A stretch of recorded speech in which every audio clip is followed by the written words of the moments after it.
For our 7th assignment, we are tackling spot illustrations, which are self-contained original images that you will create that are line-based and then colored behind the line. And it's what we call digital coloring, which we will make a distinction from in this class from digital painting. So digital coloring starts with a concept. So I ask you over the weekend to sketch out some ideas. And if you really want to take it seriously like a professional, you come up with an idea. Like I want to do a snowman that's melting, and as it melts, you can see this gruesome skeleton, which actually fits with our theme, Melting Macabre, very well, even though this was for a calendar project, right? But then you wouldn't just start drawing that idea. You might do some thumbnail sketches, some little compositions, playing with zooming in on just the head of the snowman, or having the snowman way in the background with the landscape around it, or having the snowman in a 3/4 angle. And then you kind of pick from your little thumbnail sketches which one you think would be most effective, makes the best shape, makes the best standalone graphic, because that's what a spot illustration is. And that's the sketch I want you to have for Monday's class. Once you have your pencil sketch, we are going to be translating that into a self-contained vector image. So a vector line work, just like your logo, means that they're perfectly clean. We develop them in Illustrator. And it is not contained by a rectangle. It's free floating. So the best equivalent for this to think about is a sticker, something that can work on a large variety of surfaces. Then we will take it into Photoshop and we will add color. And the color will go behind the line work.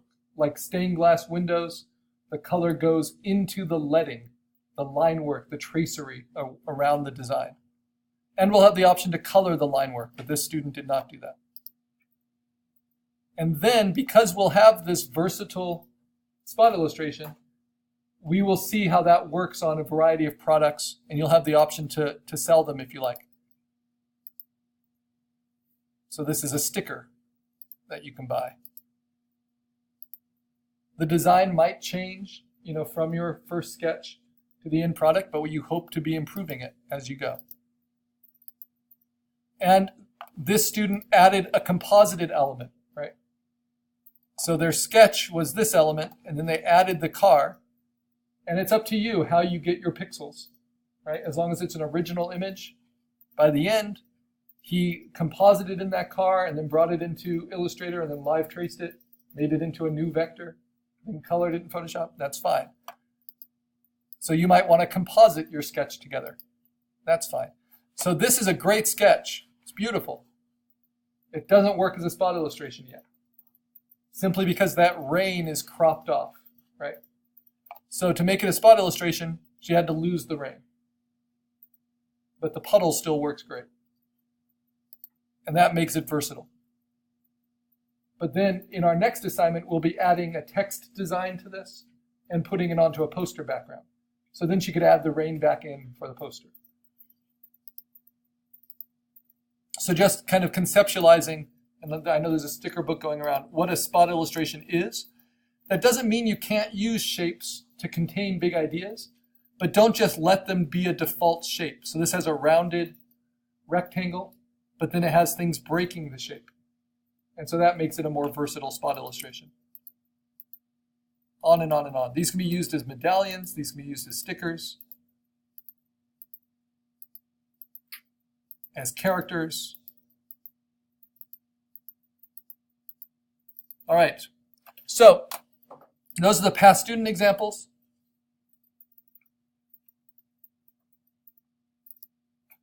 I try to show quite a range in my past examples, right? So the main thing is, this is a demo I did I liked a lot, but I am not allowed to sell this, right?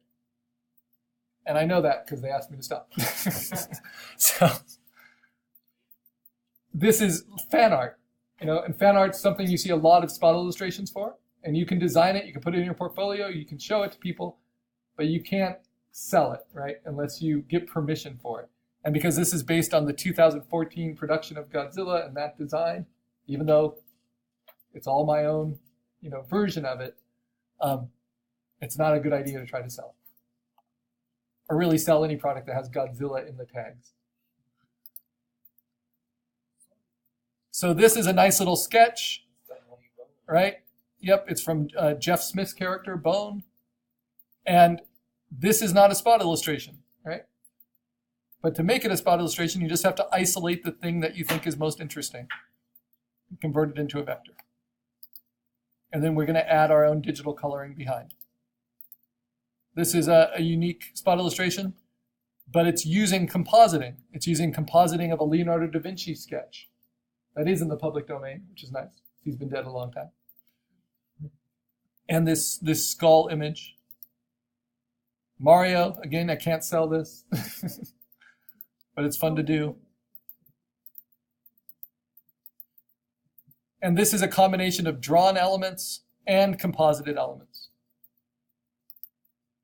And then this is Vladimir Putin as He-Man for Putin on the Ritz. He has Ritz crackers under his boot. Are you allowed to sell that one? I am allowed to sell this one. I have sold this one because Putin is a public figure. You can if it's called Putin on the Ritz.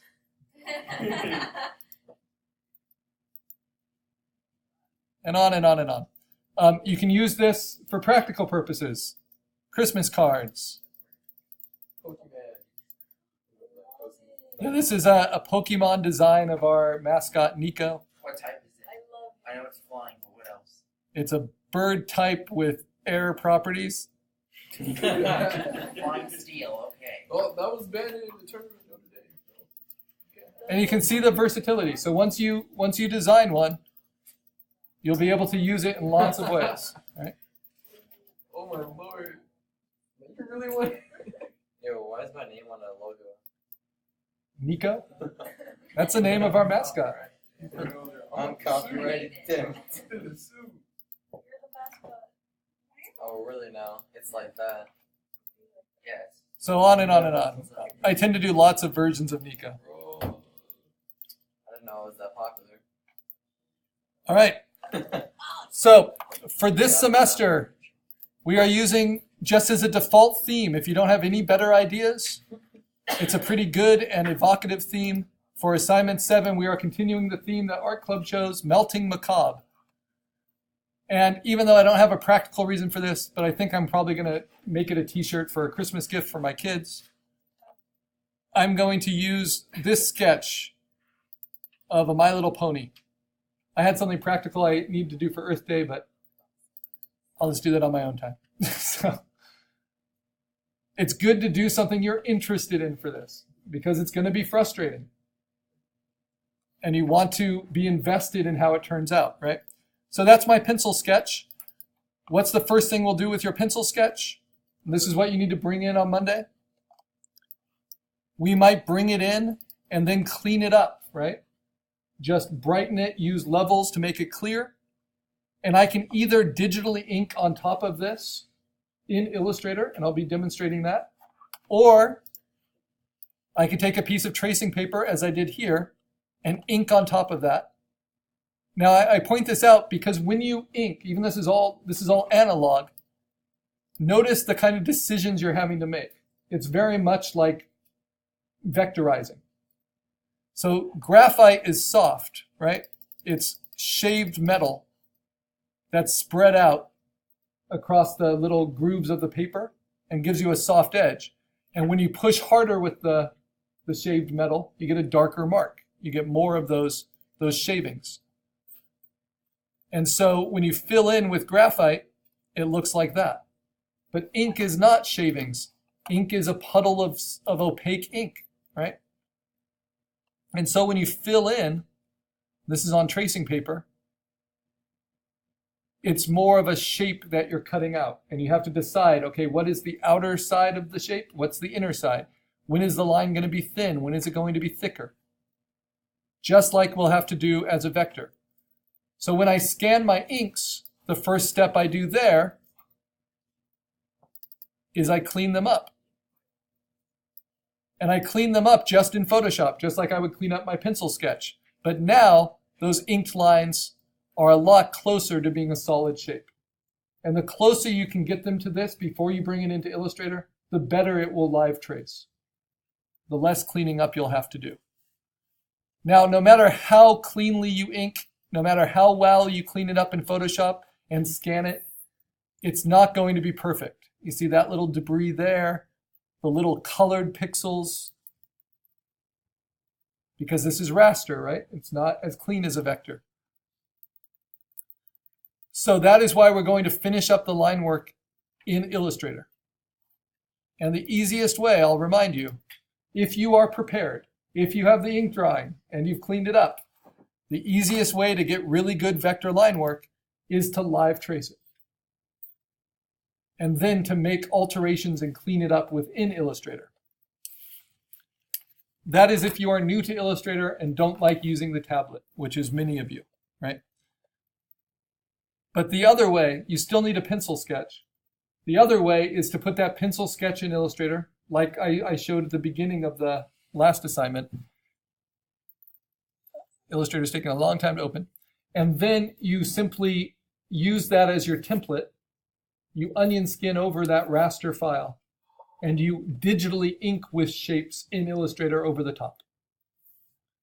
Where with the logo, we were going for something that was clear, simple, versatile. With the spot illustration, it doesn't need to be simple, but it does need to be versatile. So think less of your vectors as shapes, think more of them as line work. Because if you want to fill something in with black, you can fill it in with black in coloring. What I want you to do in Illustrator is to kind of outline everything. And if you know there are solid shapes that are going to be black no matter what to help with the line work, then you make those in Illustrator. All right, once Illustrator is open, you can bring your cleaned up, inked work in.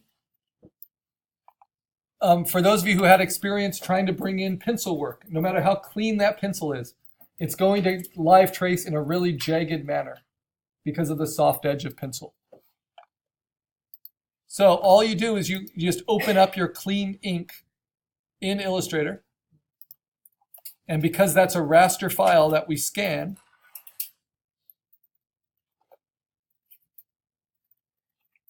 sometimes high resolution, sometimes low resolution, shouldn't matter too much. I tend to err on the side of too much resolution going into Illustrator. You simply click it until you get this blue box around it, which shows that it's a raster image, and that will give you your image trace options at the top in the toolbar. We are not going to use silhouette. You can if you like. But instead, I am going to use black and white logo, even though this isn't a logo. And I'll show you why. It's just a different set of defaults. So by clicking black and white logo, it's going to do its default thing. But that is going to save white shapes, and I don't want that. So I need to go to the advanced features here. So the preset is black and white logo, then go to advanced. Why did I choose black and white logo instead of silhouette? Well, you'll see that it does a much better job than silhouette at maintaining the different widths and the integrity of them as a vector. Because it's silhouettes is basically simplify with the settings, which is helpful for a logo. Okay, but I do have to say ignore white to change the default. So that, you'll see it here, I am just left with just clean black line work. Now I might not like all of these settings, and you are free to adjust them, but because there's a lot more variety in an spot illustration than there is in a logo, right? There's really nothing I can do in these sliders that will be better than this. It will just be different. So feel free to play with the sliders, try to get something that's better, but at the end of the day, you're going to have to do some cleaning up in Illustrator. Once you are happy with the preview, you say expand, and then you are left with a vector without any white because you checked ignore white. And you can see all the anchor points if you just switch to the